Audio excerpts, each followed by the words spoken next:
Hello,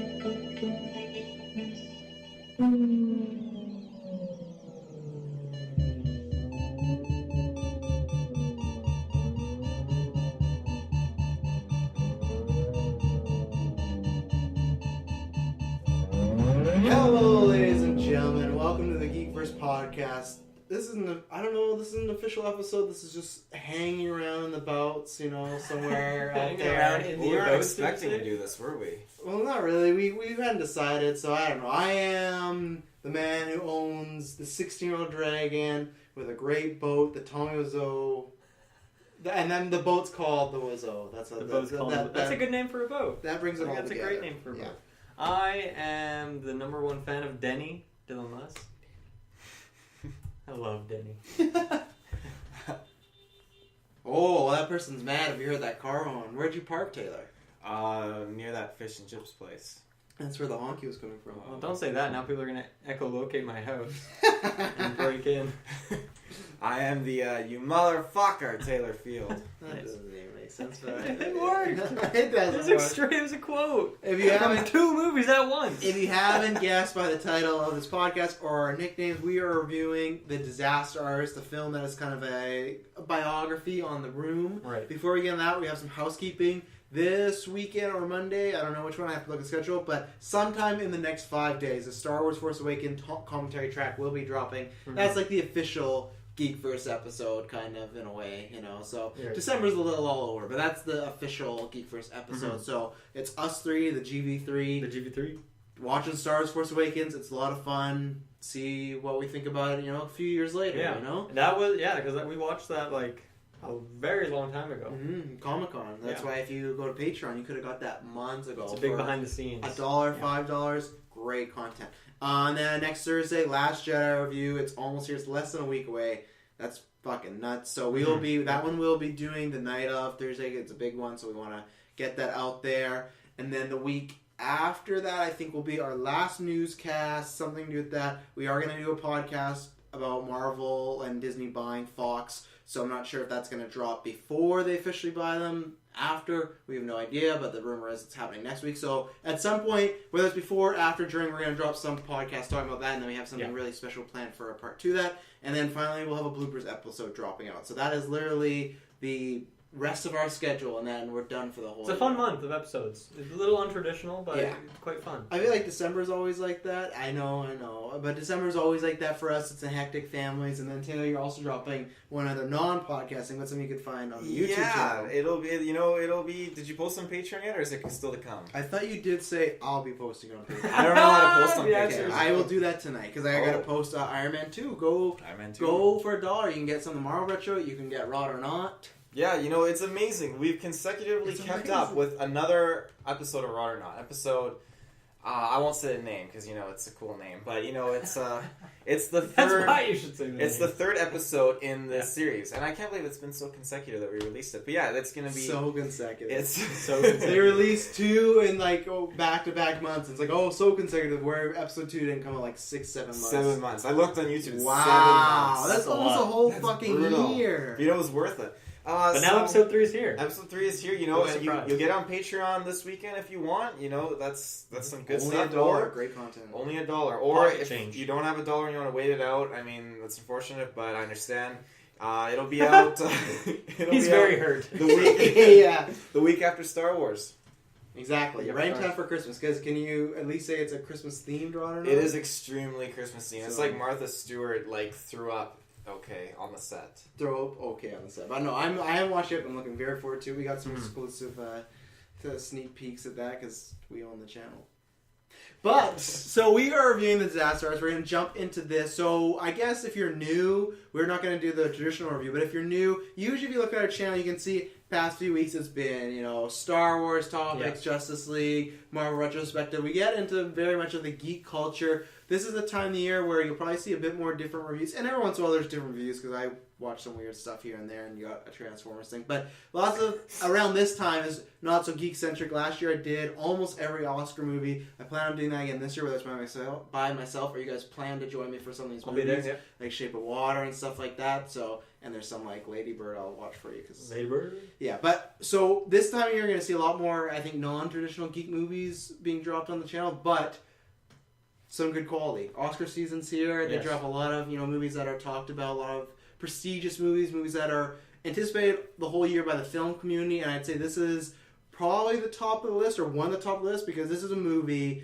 about the worst movie of all time. And Taylor, I'm going to start with you, because I know we already said this on the commentary track, but if people didn't listen to that, just give your quick experience about The Room, and then do a review, like your main review, and we'll get into the full one. I don't think you got to worry about whatever spoilers or whatnot. This is a movie. No, this is a no true spoilers. band. We're just reviewing, so... Yeah, my experience with The Room, like, I didn't hear about this movie at all until one day I went over to Ruben's, and he's like, check out this commentator just reviewing The Room, and just it perused over the whole Room movie and just him narrating, commenting on it. I thought this movie is like outstandingly bad. So you watched the movie for the first time with commentary? Well, it skipped through it highlighted most of the movie, but skipped through some of like the slower parts. But that was the first time with my experience with this movie. So then afterwards, I was like, okay, I want to watch everything without the narration or anything like that. So then I watched it. Just like, wow, this movie, like Blade Runner, yeah. This movie is like, oh my god. And I wasn't like, I didn't want to watch it again by myself. I just thought it took so much energy to watch this movie. But if I'm watching with other people, I can laugh and have a good time. I'm 100% down. So watching with you guys was just a given. Obviously, I'm going to do that. So maybe that should be our Paul Blart podcast. Paul Blart? Every year we watch The Room at Christmas. Maybe we'll do that. Yeah, or maybe next time we'll actually do like an official review of like the characters and stuff. We didn't do that. So, but continue. So yeah, we just did cheap plug commentary track. You can check that off just the original Room. So you watched again recently, and then now you've just watched The Disaster Artist. What are your feelings?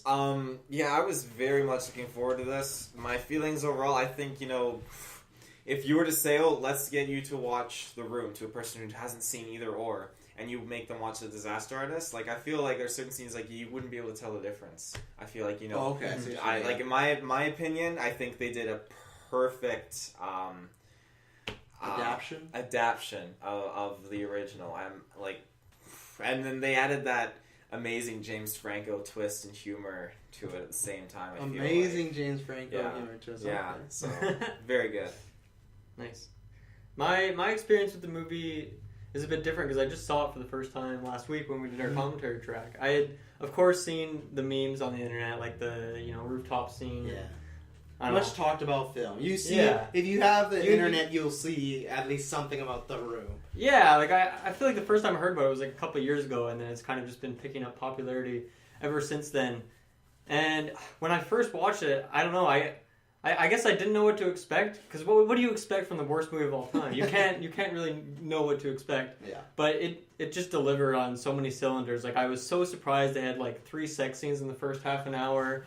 The characters are just wild. I love Denny, obviously. He's like my favorite character because like who is he? Like I have no idea what his connection is to any, like it's just hilarious. And so yeah, I think The Disaster Artist just it was a perfect like homage to that, but it also goes into the backstory, and I feel like I know a lot more about Tommy Wiseau because I haven't read the book that this is based off of, and I've never watched like an interview with him, so I've just seen just seen the movie. Yeah, like he's an interesting guy, right? Yeah. So yeah, I think this movie, I don't know. Apparently, he thinks this is very accurate to... He said 99.9%. That's what he gave That's pretty high accuracy. So I feel like I know him and I can understand him a bit more. But still, obviously, there's a huge air of mystery to him. Like, still know where he's from. Yeah, still know how he got the money. Really. Like, who is this guy? Is he real? Is he still know how old he is. Yeah. So, this movie is hilarious from start to finish. And, I can't remember the last time I've laughed like so hard at a movie. And... I mean, even at the end too, they kind of hit you with some emotion. You really feel for the guy, you know. Yeah. And I feel bad for him, but at the same time, I don't know like what his intention was with this movie. I don't know. It's so hard to say. It was just to make he's a movie. He's a wild individual. Like that's what it was. He just wanted to make a movie and be a star. You know, that's I think that's all it was. He had innocent this dream, and he made his dream, I guess. But.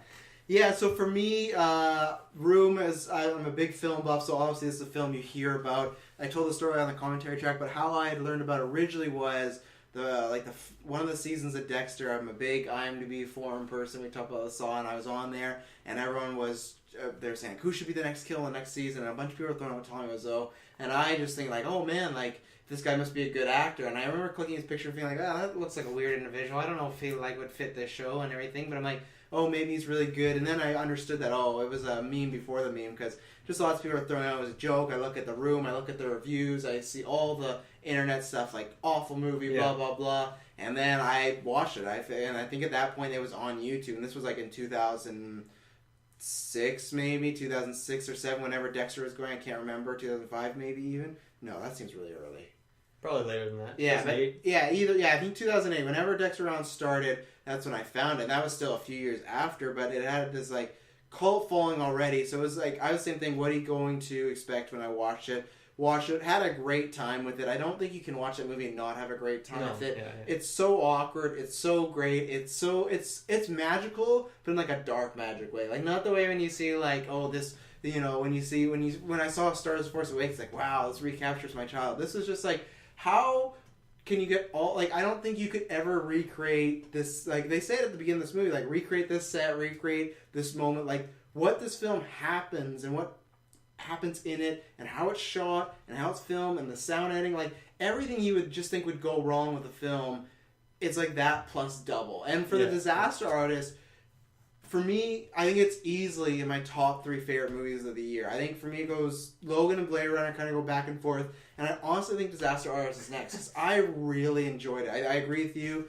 I can't remember last time I laughed this hard. Maybe around Guardians 2 time, but taking out like Marvel because they do comedy. At just any movie, I can't remember any time I laughed. But I think the 3 things that I love about this movie is the first thing, I feel like it is just a good retelling of the story and showing the story. Because like you said, I've seen interviews with Tommy Wiseau, because once you saw The Room, I found people that saw The Room and you talk about and you watch and there's like he has this terrible show that lasted one episode called Neighbors, and like I've watched a pilot of that. So there's a Tommy Wiseau wormhole, and I think this did a good job of fleshing him out and even Greg and the story to like, I've never read the book. I want to, but I don't read books. I'm not a big book reader, but they do a good job of just retelling the story and everything, just even from seeing the movie. If you didn't even know about the backstory in the interviews, I think they do a good job of showing the actual set ventures, and they show like those days of like when they take, and Greg had said that before in interviews, like days where they've taken hours and multiple takes, and you see that, and that would,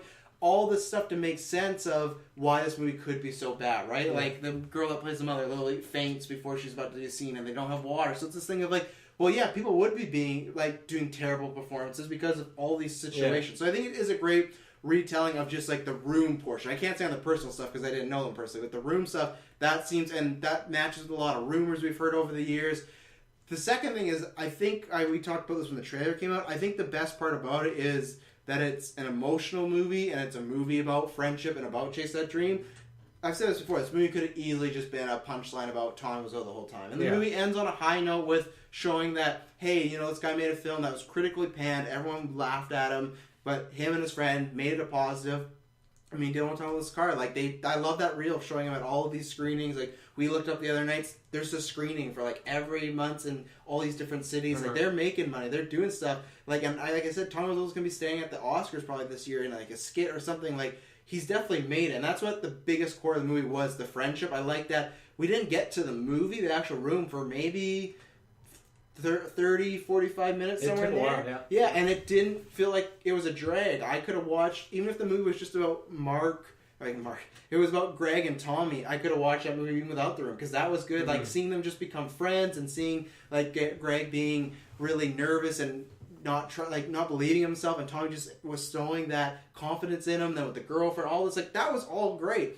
And then the third thing for me is, it feels like this weird parallel to where, like, for real life, because you also have so you have this movie that's a terrible movie, and this guy that wrote and directed and starred it, the same thing James Franco is doing, like, he's starring and writing and directing in this movie. I said it all. And the thing is, like, he has all his friends there, like Rogan's there, his brother's there, and that's like the parallels to like The Room, where Greg was his friend, you know, and things like that. And then there's even stuff for me, I'm a huge listener of how this get made.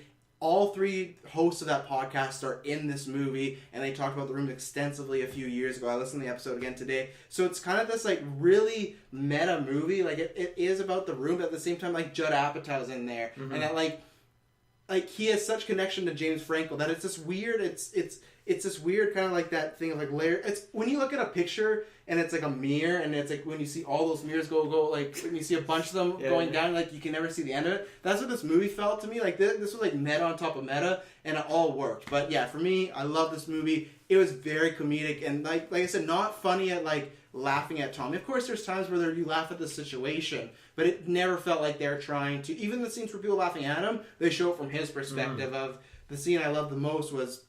Or one of the scenes was when they're doing the sex scene and everyone's kind of saying you're being a jerk, blah, blah, blah. But then he calls them all out. Like, you guys have been jerks to me the whole time. Like, I have footage of you calling me names, this and that. So it's like, well, yeah, he kind of does get to be a jerk if you're being a jerk. You know? Yeah. They did great scenes of showing from his perspective. And I love this movie.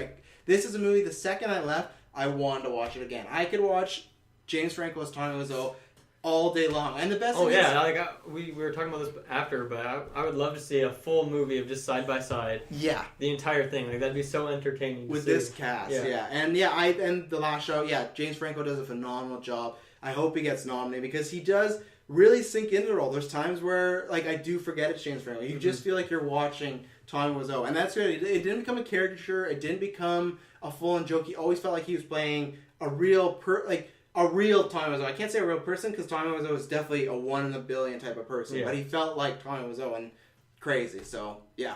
Yeah, I think one thing with James Franco, like, I totally agree that sometimes, like, watching this movie, I've only seen the room once, right? So I don't have, like, that image in my head of what Tommy Wiseau looks like at all times.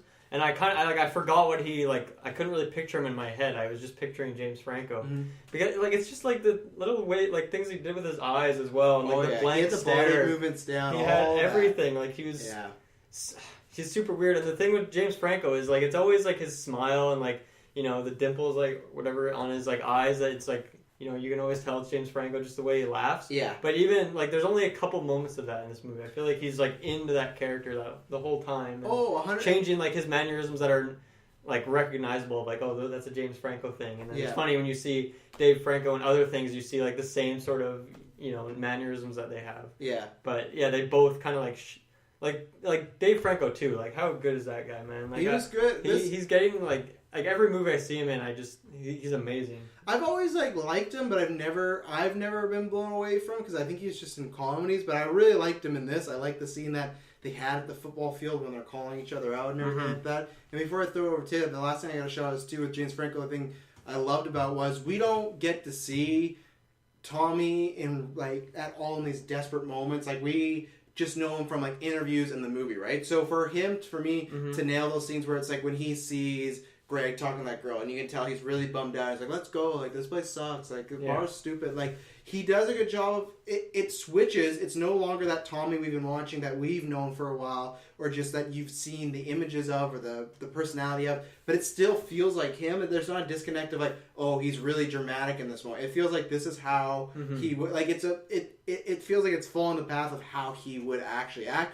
I imagine that's close to how he acts because James Franco met him and everything like that, and I think Tommy Wiseau gave his approval for him to do it before, because I guess one of Tommy Wiseau's favorite films is some movie that James Franco did 10 years ago or something. So it's something like classic Tommy Wiseau, but I think in all the moments, not just the comedic part, not just his cadence, like when he laughs, he just knocks it out of the park, and it's fantastic.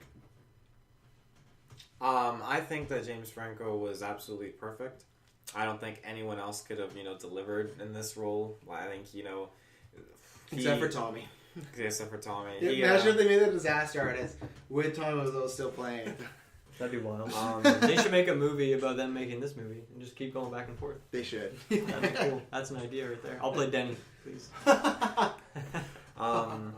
I just feel like, all of his, practicing and studying and how to, portray and reenact this character, he just delivered 110%. And his brother just displayed that, too. I mean, the two of them were, again, yes, they're brothers and all that, but even as actors in this sense, they just had such good chemistry together, and just getting to display and portray this whole behind the scenes kind of story of, like you said, just the hardships that Tommy had to go through in certain moments. I think it was fantastic getting to see that, because yes, it was very funny and a little bit sad at the same time, but the humor was never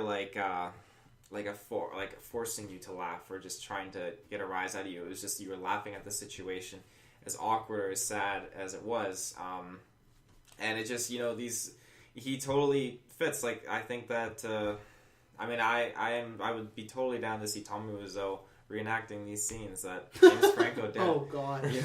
I want to see that. I feel like the two just so back to back with their scenes. It's so good. Like, I just want to see more of the two crossing over in these different aspects. Like that end credit scene of them just talking to each other. That was absolutely fantastic. Yeah, that was pretty funny. Well, and that's the thing. Like, I feel like he the whole time does a good job, and I think that's right too. They do a good job of. If you never watched The Room or not heard about Tommy Wiseau, I think they do a good job of setting up the mystery behind Tommy, because the first half an hour could really be like a setup for like a serial killer movie. Like the way he just like takes him from his mom, like they know nothing, like, oh, you stay at my place and oh, you have my bed. Like it feels very strange and very odd. And like obviously most like lots of it's based on true stories. So I think they did a good job of, I'm trying to think of the perspective, if you hadn't seen The Room, they do build up. Obviously the end like the kind of, I'd say like the middle on is a lot about the movie, but I think you do like this movie more if you've seen The Room, like 100%. Yeah, of course. Yeah. But I do think, and I think it's weird because I don't know if would you call it required viewing? I think I would call it required viewing if you want to get the best of it, but I still feel like you could enjoy this movie. I think as a viewer, as someone who likes to watch movies or have fun, laugh, I think you should watch both movies. But I actually don't think the order necessarily matters. Like, I think you could go watch Disaster Artist, and I think it sets it up, and it really gives you a story, and it shows the movie. And obviously, at the end of the movie, there's like the side by side shots, so you actually get to see Like, let's say you went in this fully blind and you didn't know that this was based on, I guess it says based on a true story in the start of the movie. But you just didn't know the story. You never heard of The Room. Even if you didn't, like, you would see, like, at the end, like, oh, this is actually, like, a real movie that they're talking about here. And then that would probably intrigue you enough to want to go see it, I would think. And I think them showing real life Tom, like, obviously he has an end credit stinger, which is fine, but I think showing him real life at the end with all those clips at the watch-alongs was great, because I think if you had not seen The Room or know about Tommy, you would think that this could be really over the top. Like, no one would act like that. Like, no one's like this. But I think he does, like, even though he does reel it in and make it realistic, I feel like there's still some people who be like, oh, this isn't a real person. But when you see him at the end, you right away go, oh, yeah, I guess he is. And, like, that's the scary thing when you see Tommy at the end in those clips, that he's moving the same way James Franco does. He has the same fucking type of, like, attire, the double belt, those double belts and everything like that. But yeah, I keep the double belt. It makes my butt look good. But I think with The Room, when the next time I watch it, I have so much more context, and I think that's what probably the book does too. But like I said already, that scene where she faints, the scenes where they're fighting, the scenes where things take takes. Like, I cannot actually wait to watch The Room again, because what you were saying about you could watch it after. I think you could watch it for the first time and be like, okay, now I got to see this movie, and you'll have even more context when you're watching the whole way through, like the sex scene and everything like that. Like, you'd have no idea that they just had this huge, massive argument, but then they're filming this like 4-minute sex scene. You know, like, it adds so much layers to this movie that already has like a lot of layers. Kind of from watching The Room for the first time, I didn't get the vibe that Greg and Tommy were friends, like, in real life, and then they obviously had spent like various months like living together and years. Because they met in 1998 and they didn't start filming the movie until 2001. Right. So it's like almost 3 years they knew each other. Yeah, and like that's something you wouldn't know from watching the movie, right? I mean, it doesn't help that the movie doesn't like set up these characters at all, so they have no time to like see if they really have chemistry, because the characters aren't really written in like any sort of traditional way that you would expect in a movie. Yeah. But that's a really interesting perspective, and like, just hearing the story of that guy, right? Because who is Greg? Like, he's just the guy who is, that character in The Room. Like, that's all I really know him from. But I bet that Malcolm in the Middle story is true. I would think. I can't remember if it is true, but like it is true. But it might have been like, maybe it wasn't that show. Maybe I think it was that, or it was something like that. Yeah. And they managed to snag Bryan Cranston and decide to do that joke, but. No, like, that's an interesting thing, and I'm sure there's some truth to that in some capacity, and it's interesting that he made that decision to continue with this movie just because of that friendship, as opposed to what would have been probably a really good opportunity for him. Although, in the long run, it obviously doesn't really matter. He's doing well now. Doing this, yeah. But yeah, it's an interesting perspective, and that's the thing that's interesting about this movie is like.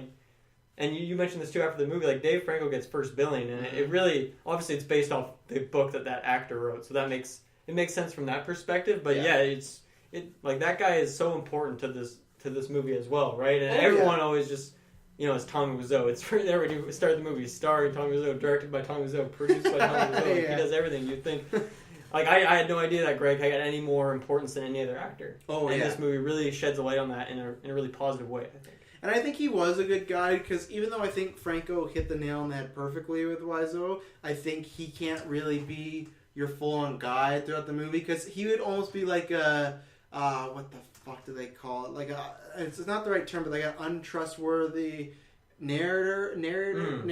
I can't remember there's an actual term for it, and I'm blanking for it, but he's not a trustworthy narrative. He's not a trustworthy guy with a sense of, he's always making stuff up. Like when they have that that fight in the football field, and he's just like, "Where'd you get this money?" He's like, "I just have it." Like, you can't trust anything he says. So I think with him, it's better to have Greg as like this window into the mystery instead of just following Tommy, because that could be the part where they could have hit a snag. It's like, okay, how do we tell a story? And I think honestly in real life that's great, because Greg has a lot, like he's almost just as responsible for this movie happening as Tommy. It's like Tommy thanks him, but there is that whole journey of them getting there. You can tell that Greg is a lot of the people had to go to him and like talk to him, and like they couldn't really talk to Tommy. So he's as much as a part as Tommy is, and I think him starting the movie and seeing his journey was great. I think the two themes that I liked the most was the friendship, because obviously, why does he keep doing this? He's turning it down. At the end of the day, it's because they're friends and they made this promise together. And I think the best scene in the movie is when the scene that Tommy has with Judd Apatow, and like he's doing this Shakespeare and everything. And first of all, I love the line when he's like, "Oh, are you all right?" He's like, "You let him recite 2 lines of Shakespeare, and you think I'm all right?" Like, couldn't move a little quicker. Like, Judd Apatow was actually great in that little small role, because he wasn't like playing overly comedic or overly asshole. Because he even said like, "You can send a resume." Like, he wasn't like, "Get out of here." He's like,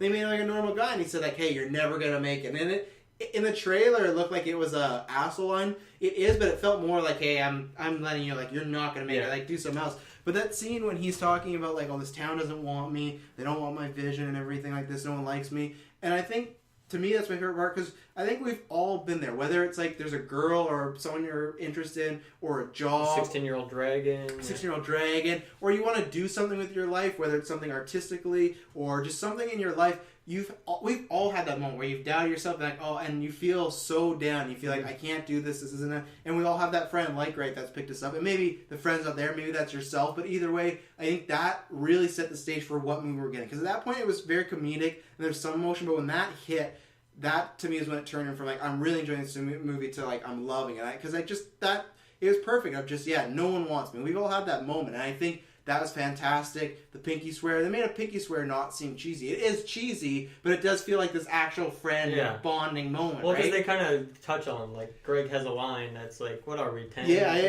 And that brings up a good point. I think, when you first get into this movie, regardless of whether or not you've seen The Room or not, you're laughing because James Franco, like, obviously he's a comedian. Yeah. And he's funny, and, like, what is this accent he's doing? Like, and he's really consistent. Like, every line he's delivering, like, you really believe him as this character. So you're kind of just getting into that character. You're finding it funny as, like, James Franco. But then, obviously, after you've kind of over that, and there's still, like, obviously jokes, it's still funny, but they kind of transitions into, like, more of a story, right? Well, Whereas it just starts out with kind of introducing the characters, which is funny because they never really do that in the movie, The Room. They skip past that. Not at all. And like, it starts from Tommy just being this like jovial, like always my friend, we have this big dream, to this guy who's really driven, to this guy who kind of gets obsessed with trying to make this movie, to ends up him and Craig breaking up, and then at the end they reconcile and everything's all good. But there is a journey there, and like obviously those are the best type of movies, but I think it's just very well done in this movie, and it's another movie that is only just a little over an hour and a half, and it was a perfect length, didn't feel too long, didn't feel too short. It was just, like I said, right when I left, like, I could watch this again right now. Taylor, is there anything you're specifically wanting to shout out as we were going off over here? Again, I just think that the authenticity of the film was just spot on. I mean, I'm so happy with the feeling I had when I walked out of that theater, and I mean, it delivered 110%. I think that they touched on a lot of good facts and points. I think that they really made you see the other side of the story, and really it delivered not just like that comedic relief, but that feeling too.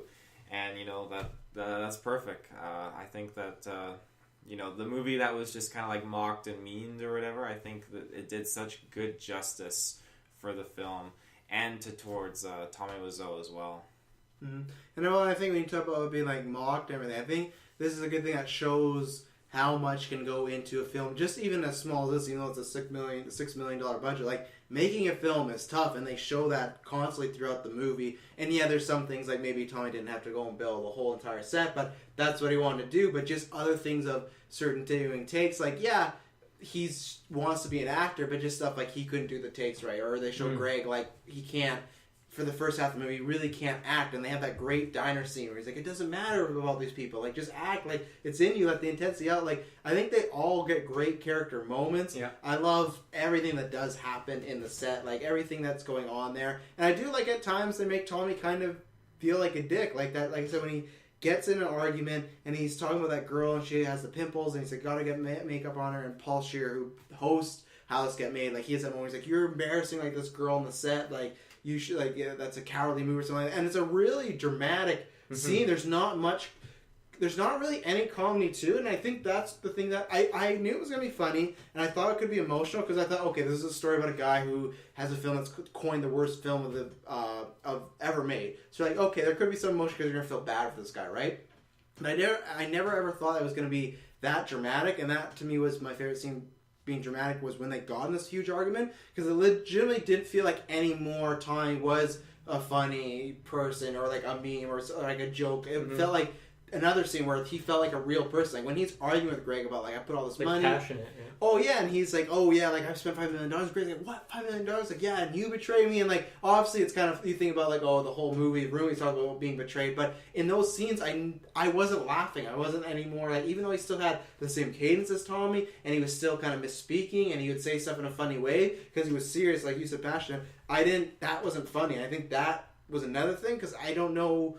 I think there's a bit of comedy in that scene, simply because he's naked and he's just walking around. Yeah, true, yeah. So it's kind of like the, I guess, physical comedy. Yeah, and it's almost like a release in that moment, because it is very intense, I think, at that moment. But I can't applaud them enough, because I don't think if someone said, oh, they're making The Room the movie, like about the movie, like a movie about The Room, I mixed up my words.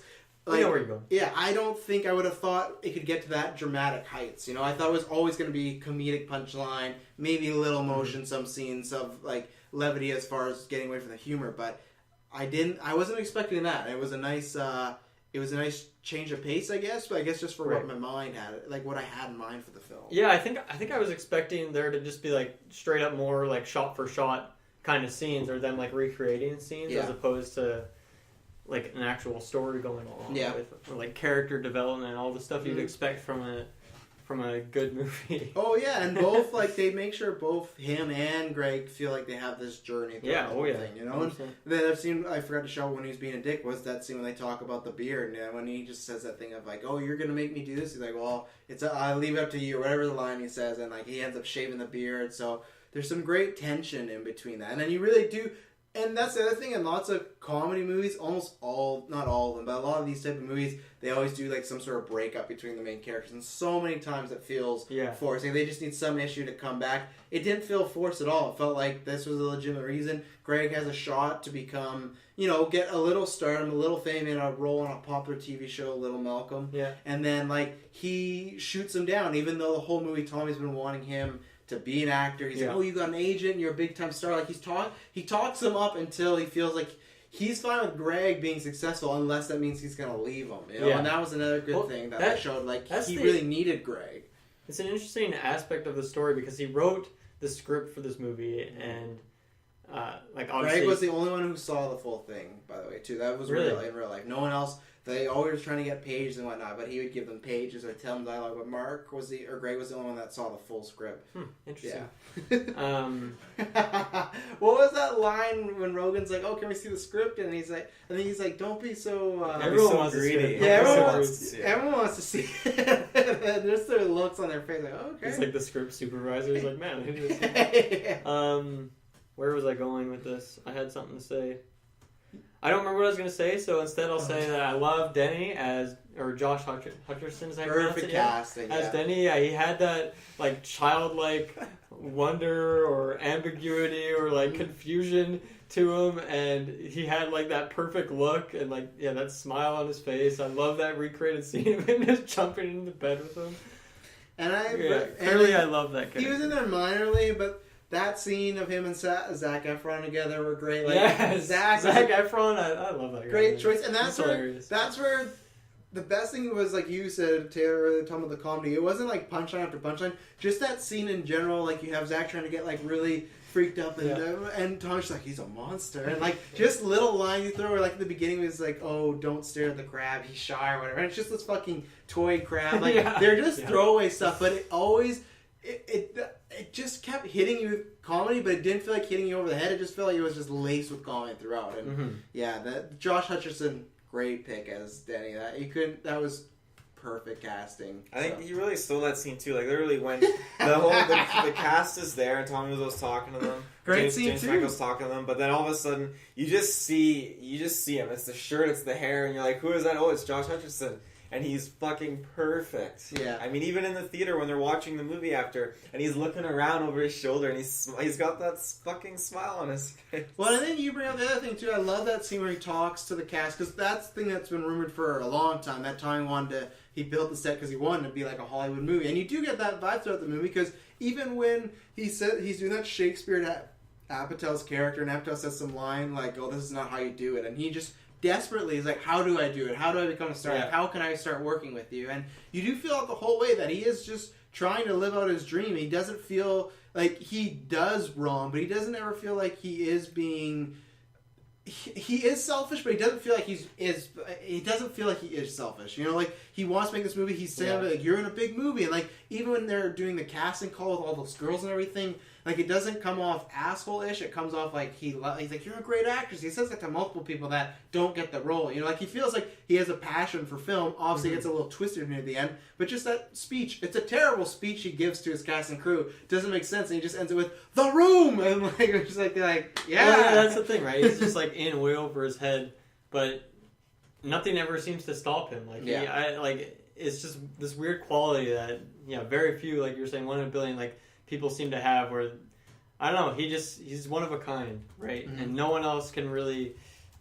I don't want to call it confidence, but it's kind of like confidence. I think it was because he kept saying about how they're the best and they're gonna prove it, right? Like that. I think Greg says it's more like he just has no fear as opposed to confidence. I think there's like a slight distinction there. Well, I think it shows a good thing. Like Greg says that, and his mother says at one point when he says like, "Oh, you have to be lucky, you have to know someone." When Greg says that to Tommy's like, "No, you got to be the best. You got to work hard. You got to hone your skill, hone your craft, everything like that." And it shows that he really loves acting and he wants to do that, and that's what he's trying to do. He's trying to hone it, right? And he's trying to get other people around him too, and he has a vision. Obviously, people don't really see that same vision throughout the movie, so you have a lot of clashing, but they keep coming back. I like the scene where Seth Rogen cashes his check, and he's like, "Oh, this is like gonna bounce," and he has that little back and forth with the teller, which was good. But that was good too, because I wasn't exactly sure about the pay thing, but that just automatically adds it, because you do think if you had not seen The Room or no Tommy, you would just think, oh, classic case of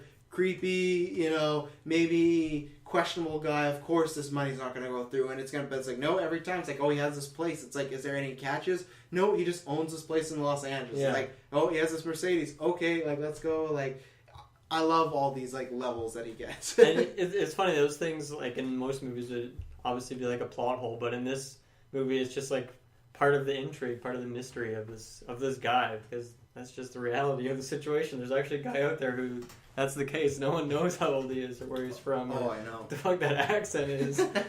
He's from the Bayou. The Bayou. Do we have anything else we want to shout out in particular? I still don't remember what I was going to bring up earlier. But it was so good, whatever it was. Was it so good? No, I don't remember. Are you sure? Was it The Room good? Nothing's that good. One thing I find kind of weird though is just how Greg's girlfriend had the connection to Bryan Cranston for so long. She felt uncomfortable with him being in the movie with Tommy to begin with. You could tell. So why didn't she set up that connection sooner? Well, so easily. That's one thing. If in real life, I don't know. That's one thing that felt maybe that could have changed a little bit to how he had a different gig. Like, I don't know, because the girlfriend was important in the movie, so I imagine she was there. Maybe he lost a girlfriend, but I maybe think that was just an easy way that, like, hey, the real reason how he maybe gets a role in Little Malcolm is a bit too long, or like he has to do auditions. Mm-hmm. I don't know, maybe. So that's the only thing. You could be right, but maybe it's just you don't want to pimp your friend out to. Yeah, maybe she just knows him from class, right? Yeah, she doesn't want to like bother him or something. I don't know. maybe, They went full on for a hug and we're all laughy. So I mean, that's a true. little closer than. Yeah. But maybe it was Bryan Cranston seeing that lumberjack look, seeing that true Dexter look that really gave it away to him that. Oh, I could use this guy in this role that I'm directing for whatever reason. Well, he did direct episodes of Malcolm in the Middle, so Yeah. that was a true thing. I'll say I have no negatives other than this is something I cannot know because who knows? I was not there. I think the opening night scene sometimes was like a little too bombastic, the crowd-wise, the reactions. I think it was like a little loud, the laughter and things like that because. Maybe it was like that opening night. I think people would have been laughing, but I think it would have been toned down a little bit if they knew the director was there. But maybe not. I have no idea. But the reason I didn't have too much of a problem with it because I felt like they're trying to portray what it is like nowadays when people go watch The Room. Right in these screenings, you see people having a great time. They're throwing spoons around. They're laughing. They're throwing footballs. So I think they kind of did that. Maybe I'm 100% wrong. So that's why it would never be like an actual mark off the film. It's just when I was watching, I was like, I could understand people laughing and giggling. But at one point, like they're laughing throughout the whole thing and they're really loud. And like when they're clapping and chanting Tommy, maybe that happened. But in the moment, I was like, oh, like I don't know. It felt a little bit too much. Just because it was like an opening, I feel like people would be a bit more awkward about it. But I don't know. Maybe I think it works better for the end of the film because I think that conversation he says to Greg, like, we've already talked about, like he did something right? Because people are still talking about it. We're doing podcasts about it. Here we are, yeah. And he's kind of like a somewhat film icon in a way, like in a weird, twisted way. Like he's gonna go down as somebody that made this movie, right? People are gonna talk about him. And I thought we were talking about this in the car. Like most films have a film trajectory of they come out, they're at their height of popularity, and they start to go down. The Room is maybe one of the only few movies that came out, started very low, and it's gone up. And like after the Disaster Artist. It's going to keep going up and going up. So that's why I kind of give that end scene a little pass because maybe they were that crazy. I just was just like, I don't know if I could be that crazy at a premiere knowing this guy is sitting right by me. So it was a personal thing. But if they were, more power to them. But if not, I think it still worked as a good end message of, hey, because I think that's probably the approach he's taken now in real life, right? Or they both have like, hey, we made this movie, critically panned, but guess what? People love it. James Franco, that's one of the reasons he made this movie. He said like, it's called the worst movie in the room, but he's like, why have I watched this movie more than other movies? You know, and he's like, does that even make it a bad movie anymore? And he's kind of right, you know. It's true. What is the definition of a bad movie? Because it's like we got enjoyment of it. We would easily in a year if we did what we talked about, we'd watch it. I think we'd still enjoy it. When we're still like we enjoyed this, like it was a great ending. I like that. Other than like I said, maybe the crowd was a little bit, but that was my only like little minor con, but. I can't think of any negatives. Like the pacing is solid as well. Like you're never out of it. There's no like slow moments. And I mean, even the original Room movie, there was only like a couple moments that were actually like slow for me. I was surprised at how like I looked at the clock or something and like an hour passes. Like what? Like this movie? It flies by. It just great pacing. Great pacing. This movie has even better pacing than the original. So shout outs to that as well. Yeah. Oh, I was just totally involved with this movie. Even if I was watching at home, there'd be no point where I would want to like pull up my phone or anything like that. It was just I'd want to watch it again. I mean, I feel like after watching that, I'd watch The Room, and then after watching The Room, I'd want to watch this, and it would just be back and forth between the two. He'd be in this internal loop at his house. Yeah, leaving. I'm watching the Disaster Artist in The Room together. Oh, how'd you guys feel when JJ popped up on the screen there? Since he's both personal friends. I knew he was. Yeah. We knew he was in it. Well, he's more friends with me because he told me who Ray's parents is. Yeah, but he and I were actually we were gonna have dinner that night, but he had to cancel because he's fond of they changed the scheduling around. He had to go into the studio late at night. He's my friend. He's my best friend. Well, that's not what he said. That's not what he said at dinner last week, if you know what I mean. He's my Greg. Actually, no, I'm his Greg. I'm helping him with all his movies. I'm always like, you can do it, JJ. Don't listen to those Star Wars haters. But no, I think it was a good job, and I think I had been heard about that before, about how the movie was going to start, because I had listened to an interview with Seth Rogen, and he said the reason they did that was to have a bunch of people. If you'd never heard about The Room, why would you care about this guy in this movie? And he said getting a bunch of famous, well-known actors, directors to talk about it, that sets up right away. Because you're like, oh, these people care enough to talk about The Room or this movie that they're doing this biography on. Okay, let's watch it. So yeah, so I think it's a smart move, and I think it's just a funny thing to pop up. And JJ, all of them are a good choice, but JJ is a good choice, like the best one. I think just because like He just did Force Awakens. He's a huge director. Like it does put a level of importance, and they've all seen The Room. Like everyone in Hollywood, like they used to do in Hollywood. They talk about. Greg was talking about like lots of people did screeners like Hollywood parties and stuff like that, and people. The way it actually got popular was at a college. Kids just started sharing it around. It just grew and grew. Mm-hmm. So I think everyone in Hollywood most people have probably seen The Room. Kevin Feige's probably seen The Room. He's like, you know what, I like this movie. He probably based Ant-Man off The Room. You know? Oh yeah, and I can't wait for them to get Fox and then cast Thomas as Wolverine. Oh yes, I never thought about that. That's amazing. I have to say that moment in the movie when Greg is he was in his car and he gets out. He's on the phone with his mom and you just see the billboard, the first like promotional thing dropping out. That was so good. And the classic Tommy Wiseau Room cover pictures. Yeah, like it doesn't even look like it's the same thing as the actual picture of the room. Like it kind of looks like Tommy, but not really. Yeah. It's this weird fucking picture, but very weird picture. Anything else to shout out? No. Final thoughts. I guess I. Are you gonna drop a rating on this movie? Oh yeah, for sure. I'm giving it a solid 10 out of 10. I've given so many. Travis is a 10 horror. I am, but you know what? This year for me, there's been so many great movies, and that's what I mean. Like this is a movie that, it's on such a smaller scale. Where you have Logan, this like huge, almost 20-year journey, in Blade Runner. To me, this epic of a movie. To me, it's on that same level because it's like the comedy. And the emotional aspects of this I'm starting to sound like Tommy. The emotional aspects of this movie really floored me. I was starting to tear up in that theater scene when I see Tommy crying, and very sad. Yeah, it is. It's tough to watch, and everyone's laughing at him. It's like, as we've all had that situation too, where even if you're in like school, someone made the joke at your expense, and the entire classroom laughed at you. You're like, damn it, we've all had those, and that's why I think. It's a movie where Tommy Wiseau, this is the best way I could put it as a final statement, can be looked at this outly world being, could be looked at as an alien, someone that could not exist in the real world, but the movie about him was very much about real emotions that we all go through. That's the best thing about...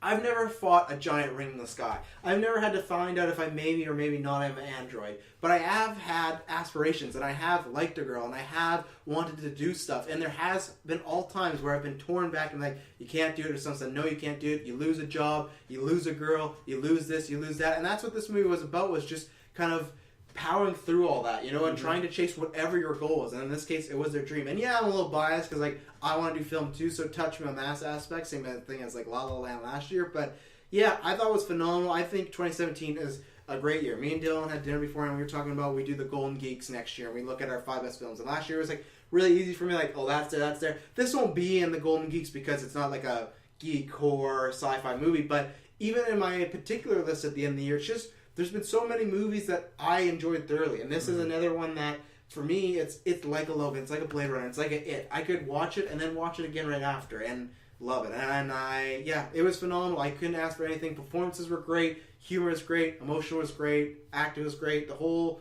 9 yards, and I was happy to see Tommy Wiseau have a fun little tag at the end. It was just a stupid banter back and forth, but it was great. And just him saying, like, who are these friends Greg have? Like, just sums up perfectly. So, yeah, and a big shout out to Tommy Wiseau. Without him, wouldn't have this great quality of a movie. It's true. And Greg. Yeah, and Greg. Greg doesn't get enough love, Yeah. Greg's an important guy. Mm-hmm. Yeah, I have to agree that that movie is a lot of fun. It's interesting because in some movies you watch, like Blade Runner is a good example. You watch that movie and like it kind of has like questions to it, right? Things you can think about afterwards.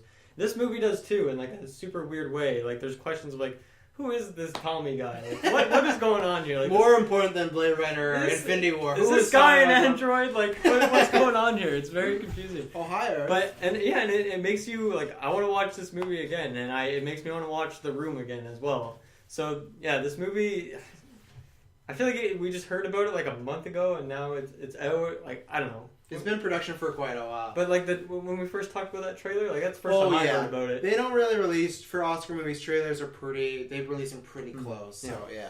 So yeah, it kind of just came out of nowhere, and yeah, I'm super glad it's here. And right at the end of the year, obviously this movie, or this year rather, there's been a lot of great movies, but this is another one on there as well. Just everything you can ask for, a story, emotion, comedy, acting, great casting all around, funny little jokes.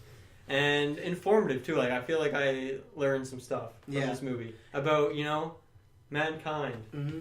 And what is that line? The Tommy Wiseau. What is he talking about? Human behavior. I learned about human behavior. Yeah, and that's the other thing too. They had a lot of the Apatow crew, and it had shades of it, but it didn't feel like an Apatow movie, which was great. You know, like it had those people. That's why to me it felt like really meta the whole way, because you're like, oh, this is what we're gonna get, and it's like, no, like. To me, this could be a movie similar to about them. Like you look at Franco and Seth Rogen; they know each other since Freaks and Geeks. You know, like there's so many levels to this movie, and that's the reason they made it, because they're all friends and they just look at this movie and they watch it over and over. Yep. So yeah, Taylor, your final thoughts on the Disaster Artist? Final thoughts, it was. If you want to give it. It was really, really, really good. I can't explain enough, and I highly recommend it. As soon as I was done the movie, I texted one of my friends who was considering it. I'm like, go see this movie. Ruben's definitely gonna see it. What did you say? He's definitely gonna see it. They said he's never gonna see it. No, like, what are you gonna like? I'll probably go see it with him actually again. Yeah. No, this movie it hit so many points perfectly. I think it delivered with the comedic, the sadness, the happiness, so many different tones, and I think its representation of the actual room itself was spot on, identical, and I mean just the backstory we got to see was incredible. And like you said, it's just a man overcoming his dreams, or trying to reach his dreams, and overcoming his the pain and the stress of these situations and the fear, and it's so awesome to see that, and especially nowadays too, when you have such movies nowadays. Yes, they can be tons of money put into them and all these great names and all that stuff, and yet they're still facing really serious hardships at the hands of critics and stuff like that, and I mean. It's just, I feel like... Is Taylor about to drop another Rotten Tomatoes rant at us? I'm not naming it, no. But I think it's just, it's tough for movies. I feel like, this isn't just a shout out for just Tommy Wiseau in the room, but it's a good shout out for, all those directors out there. That don't, even though they don't do the large scale movies, but just people out there who've directed and tried to get their own movies and are just trying to get out there into the world, and even the actors the Gregs of the world too. I feel like it really puts a light on the people that are trying to aspire for something. I think that's really powerful. And I mean, as soon as this movie comes out, I'm gonna buy this movie, and I hope to God they do like a double pack where you get the room and you get. They actually should. And I don't know if the room. I think it's maybe on Blu-ray. I think we checked. But if not, they should put the room on Bluray if it's not on Blu-ray already. But 4K. 4K. 4K Denny. 3D ass. Wow. I don't know if I'm ready for that. I will give this movie a straight 10 out of 10. 10. We're ending this year now close up on great films. So you don't know. Star Wars might suck. Yeah, they're gonna love it, but I don't know if I'll love it as much as this though. I don't know if for a Star Wars movie to be a 10, it has to be pretty perfect. And directed by Tommy. Wow. That'd be 11 out of 10. But yeah, I just what I want to see is we talk about this. I think offcast. I just want to see the room remade with all these people. When they show all those scenes, because they show a lot of scenes that they filmed that weren't really even in the movie at all. Mm-hmm. I felt like they just literally sat together and we're gonna try and shoot as many of these scenes as we can possible. And I want to see a whole movie of James Franco and Josh Hutcherson and Dave Franco and all of them. I want to see that movie of them, and I want to see anything that's special behind the feature, behind the scenes. And that was the other thing too, that camera of Mark, I think, was it actually Mark or Matt that was shooting it? He's like, this is going to be behind the scenes for the movie. Oh, yeah. That's real. James Franco apparently got that, and he got the tapes too, starting to watch this. I think they gave them to him. So that's a real thing, and they won't release that, obviously, because that, could be some questionable stuff on there even more so. But, yeah, I think I'm seeing you too. I think this is buy for me, because I want to see some behind the scenes. I love this movie. I could rant. I'm going to be rant about this. It's going to be probably my new La La Land for a while. I want this to win everything, because it was just a pleasant surprise. Even though I was already excited, it's just great movie. Great movie. Yeah. Outstanding. Taylor, where can they find our great content on the web? That's confidential. You can find it, ladies and gentlemen, with using your data if you want, because we're data worthy. If not, you can send that dollar over to us on Patreon, which is available using the internet in the search bar on Google. You can type in on your Facebook, ladies and gentlemen. Put Facebook in the Google search bar. When you get into Facebook, you got to put in the search bar on your Facebook, Geekverse Space Podcast. Space, Now you gotta hit the space bar. You don't type space, okay? It can be very confusing, but that's how it is. So when you do that, you're gonna find this awesome Facebook page, an awesome cover photo, profile picture, all this awesome stuff, and you're gonna find maybe links. You're gonna find all this cool gadgets and gizmos. Who knows? But we got gadgets and gizmos. I don't think we have any gadgets, do we? We don't sell any gadgets or gizmos. Well, what's the definition of a gizmo? Let's go to that first. A gizmo to me is like a little. I feel like gizmo is now just like a pet name. What are those games where it's like a bunch of little balls and then there's like the ones that go in your underwear? they vibrate. No, there's a bunch of balls and it's like there's that thing that it looks like this and it's like rubber. You could bounce or anything like that. Gizmos, I don't know. Gizmos is like a slinky, stuff like that. Okay. And then gadgets is like, a Geek First watch or something like that. Like James Bond exploding guns. Yeah. Or like a watch where you can transfer money to a homeless person. Homeless guy with a smartphone. Mm-hmm. If you're not in Canada, you probably don't get that joke. But I don't even get the joke. If you're not in Canada, that doesn't matter because you can catch us. If you're not in Canada, you can rate us on Podbay. yeah. Please do it. Yeah, give us a positive review because they fucking. We just got another. They don't even hate us. They hate the Hunka Hunka team. We're not the Hunka Hunka team. No, they're different people. Yeah. These guys are fucking idiots. We just give them a studio. But they do hate Tyler, apparently. They do hate Tyler, which, sorry, Tyler. Poor Tyler. Yeah, can't help you there, but. He's just trying to aspire to his dreams. You know what you won't hate is our great content we have, whether it's in the future, whether it's in the past, whether it's currently, like we record right now. This great Disaster Artist review, great movie. We put out a lot of great content. Yeah, I already did the Twitch, YouTube, I don't know. Yeah. Twitter, Geek First Cast. Everywhere else is Geek First Podcast. Reddit, not quite updated. But if you want to see the Reddit updated, let me know. Or you can post stuff on there too, because it's an open forum sort of dealio. Yeah. If you want to watch our video versions of reviews and shows, that's on YouTube. Remember we did a room commentary track? Yeah, Twitch is just for like live play-alongs or watch-alongs. Twitch is a little bit hard. We will one day be back to trying to stream to YouTube and Twitch at some point, but that's why you head over to Patreon and support us because we need the gear, Familia. We need the interns. Yeah, exactly.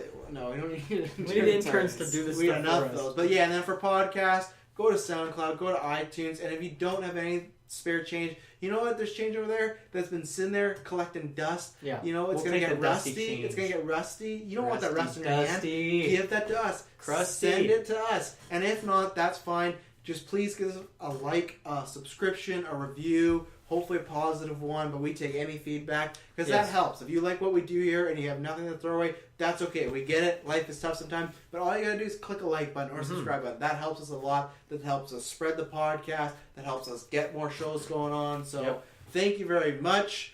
Next week is Star Wars The Last Jedi. What are you spoiling? Are we going to do the thing? We're doing the thing. We're going to do the thing? Yeah. You're tearing me apart, Lisa! That was a bad one for me, I think. I didn't do the right hand motions, I don't think. Hand motions. I love hand motions. There's no such thing as the right hand motion for such a thing.